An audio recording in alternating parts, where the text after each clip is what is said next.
From this to this. Opo, namigay nga po kami ng mga tinapay at ng juice sa mga deboto ni Apong Iro.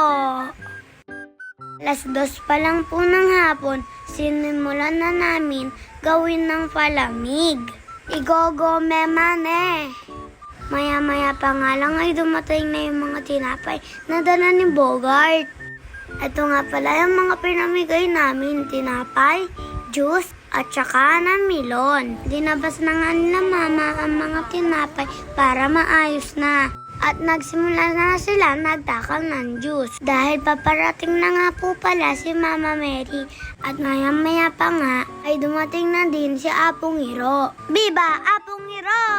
Ginagawa nga po namin ito bilang pasasalamat kay Apong Iro sa lahat ng mga biyaya na pinagkakaloob niya sa aming pamilya sa buong taon. Yun lang, sana po nabusog kayo sa lahat ng mga nanonood sa amin. Maraming salamat po. Please follow and share. Yun lang, bye-bye. Thank you po, Apong Iro.